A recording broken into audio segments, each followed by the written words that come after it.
Cabra Works back with another video. Today we're actually headed over to Cabra Arms. I'll put their info somewhere here or here, wherever it fits, to pick up a M&P that we purchased.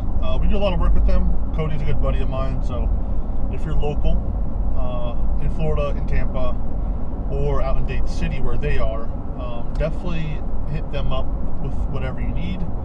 Good people. Like I said, Cody's a good buddy. Always hooks up the homies. So we're actually headed over there to pick up an M&P 4.25 that we're building for the shop and for myself. It's one of the rare times we'll actually buy a gun, but it's more for me than for the shop. So I'm pretty excited about it. So I figured I'd just take you guys along, or bring you guys along, show you kind of the process and chat a little bit, show you, Cabra and what they have over there, and just, create some content for you guys. So hopefully this footage looks okay. If you're anything like me, I will sometimes, if it's a gun for myself at least, I'll pre-buy the parts knowing that I'll get the gun. So that way once the gun gets here, everything is here, parts are here, gun is here. Right, it's a perfect culmination of things. So parts at the back, we have a Tier 1 Axis Elite that, if you don't know, I'll plug you guys a little bit. eBay, or Tier 1 has a Blem store on eBay. So they sell their minor Blemed items at a hefty discount. And at a discounted, I guess you could say, lead time. So it was a orange Axis Elite for the Meadow Carry Comp M&P, which fits all M&Ps to my knowledge, at least I hope so. Hopefully I'm not wrong on that. I got it in, I purchased it last Friday. It got here on Tuesday. So technically like a 3-day, 4-day lead time, right? Weekends don't really count in my opinion, so about 3 business days, which is faster than their normal times. And I think I paid like $105 shipped. So $105 with taxes and shipping off eBay. So it saves you a little bit of money. It saves you a little bit of waiting time. So if you're on the market for something Tier 1 and you're on the fence about waiting, excuse me, check out their eBay store. The minor blems are like the kind that's got slightly chipped on the corner, or during the buffing process, one spot got taken out a little more. So it's like, again, very minor blem. Doesn't make a functional difference. It's aesthetically wrong, but who really cares? It's one in your fucking pants anyways. So, and again, saves you some money. You don't have to wait as long, and you get essentially the product that you want, more or less, right? So we have that. I purchased, what did I purchase? An Apex Polymer trigger kit.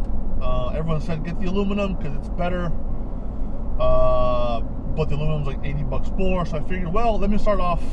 I'm gonna shoot the stock performance trigger first, just to see how that goes. I think it'll be fine.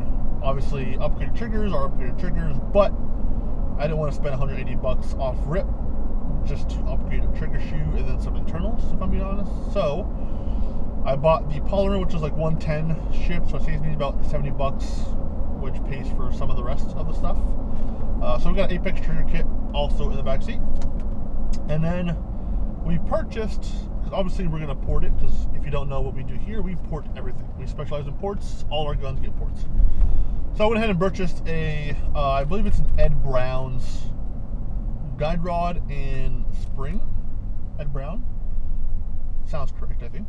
I'm pretty new to the M&P world, so bear with me. But we purchased some Ed Brown stuff.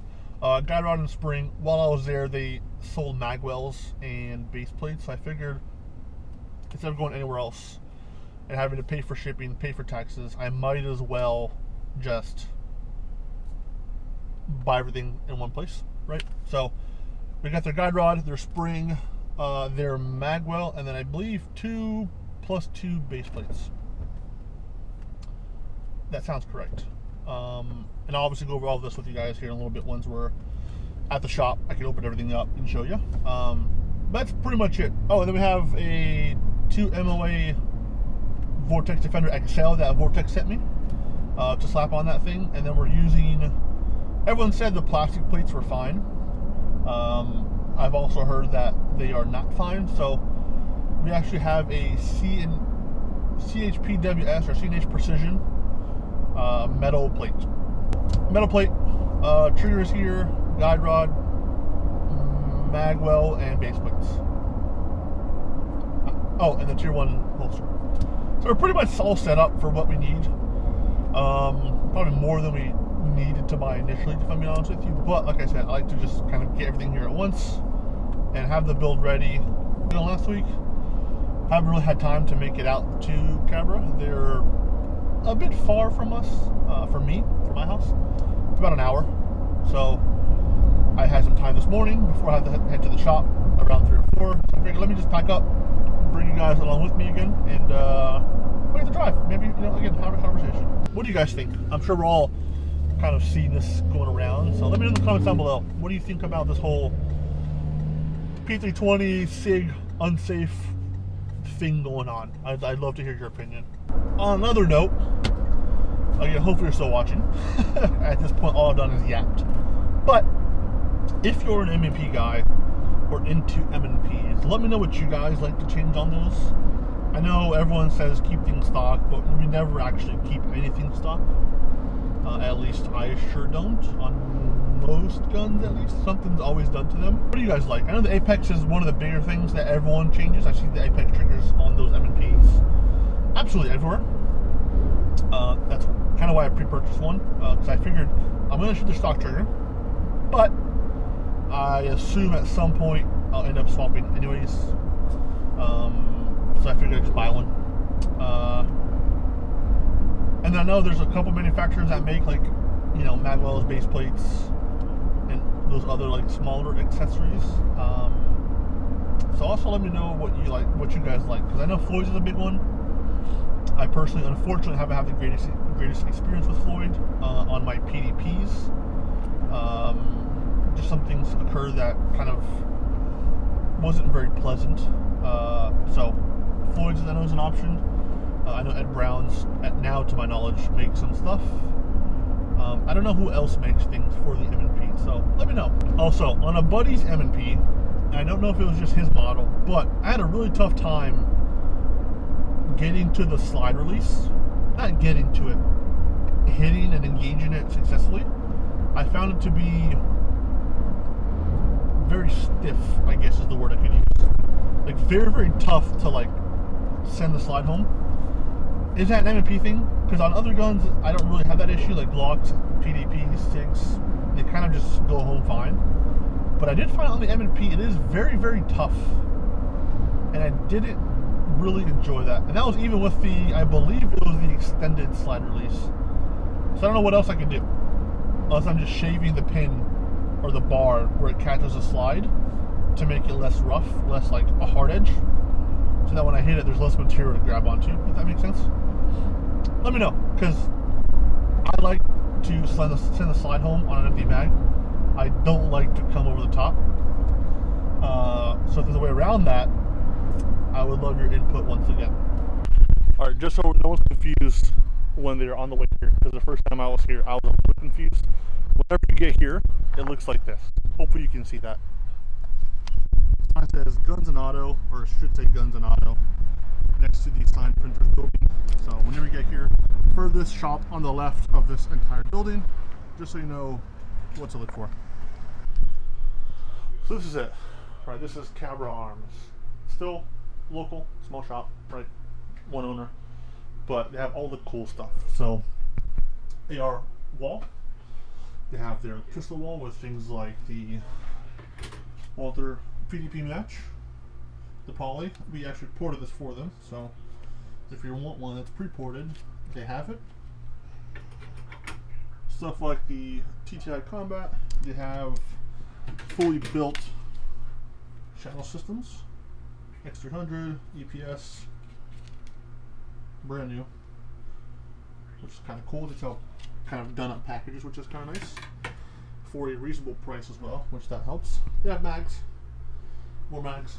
Nomad. So Nomad is kind of popular right now. Everyone is on the search for them. However, they are sold out virtually everywhere as far as I know. So if you need anything Nomad, frames, magwells, internal kits, things of that nature, they have them as well. You have the 9X, the 45, the 19s, and all the colors, all the variations. They have aero parts, their AK wall, which is kind of cool. That thing is absolutely sick. Surefires, X300s, and then something that's pretty new, the MC9 Prime, they have as well. So if you're in Tampa or in the Tampa area and are looking for a Prime, they have it at a good deal, and they'll always take care of, you know, those who are local, right? So check them out, all the cool stuff. They also do stuff like this, laser mags. So if you want your mags lasered, they also provide services like that, which is kind of cool. So they have a little bit of everything: AKs, ARs, parts, guns, mags, fully automatics, transferables, a little bit of everything.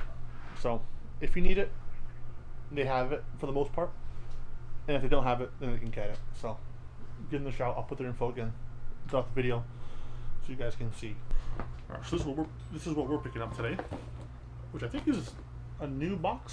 Is this a new box? It is, because the other ones are blue like that. Yeah, I've never seen. That's what I thought. Yeah. So a new box, which is kind of cool, and then nothing much to it, but you get the Poly 4 1/4. I'm totally flagging you, so sorry. Clear MMP 2.0 with the suppressor height sights, which will get drumbled off immediately. Yeah, looking forward to it. Heard good things. First one that we own. Again, Cody hooked us up with this thing, so cool on them. Comes with two mags. Two mags. As most of you know, two mags. And then an absolute boatload of back straps. So, not much to it. You know, like I said, if you need it, give Cabra a call. They'll get it for you. And this is almost, it's hard to tell, almost like a chocolate finish on this thing, which is kind of interesting. Maybe it's just me. Give them a call. They'll hook you up. They'll get what you need. They can get pretty much everything. So, again, shout out to them for this. All right, so we just left cab. Package secured. Package secured. Secured. Anyways, we got the gun. Head to the shop now. We have a couple of slides to finish up before the weekend for a couple customers. Not a couple, quite a few actually. But once we get there, I'll do kind of a more sit-down unboxing of it. We kind of went over it in the video already, but I'll show you the rest of the stuff that's in the back seat. And then we will wrap up the video. So let's keep on keeping on. Thanks for watching this far. I know I've been yapping so far quite a bit, but it's kind of a vlog style video today, so hopefully you guys enjoy it. So it's about probably 6-7 hours later. I've been at the shop all day trying to get these slides out to customers before the weekend so they can shoot these things you know, on Saturday and Sunday. Tomorrow is also my birthday, so I've been trying to crank things out to get them finished before tomorrow so I can enjoy some time off, hopefully. But here's kind of a recap of what we landed on. So this is the Tier 1 sidecar that I mentioned. Like I said, if you're on the market and don't want to wait and you can save a couple bucks, check out the Tier 1 eBay store. Again, this is their Blem M&P holster that I got. Quite literally, zero issues. Everything works fine. Still have all the features of it. I think the Blem is actually on the mag carrier here. There's a little crimp, which is like very minor in my opinion. Mags still hold in. Like I said, nothing really falls out unless you really give it a go, which I'm not going to do. Also, here is the Ed Brown mag weld that I mentioned earlier, as well as the +2 base plates for the M&P.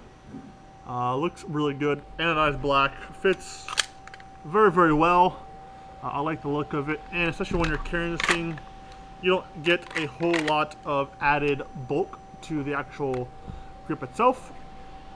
So you get 19 and 19 in both mags now, which is good. I've already flipped the mag to a left-handed shooter because I am unfortunately wrong-handed. I did want to quickly go over the Apex trigger that I mentioned that I bought, if I can find it. So obviously it comes with the performance trigger from Smith & Wesson, right? Their new 2.0 performance trigger. The trigger's not bad, right? However, one of the biggest appeals of the M&Ps is the Apex kits, the Ford set kits, I think is what they're called. So I went out and bought one, as you can kind of see here. Installed all the parts, went to install the trigger shoe and ran into a bit of an issue. So full disclaimer, I did buy the Polymer shoe because I figured from the 110 polymer to the 180 aluminum, I'd save some money, right, and just go with the Polymer. Here's what we ran into. The trigger is actually, I don't know if you can tell, but there's a pretty big crack in the actual trigger shoe.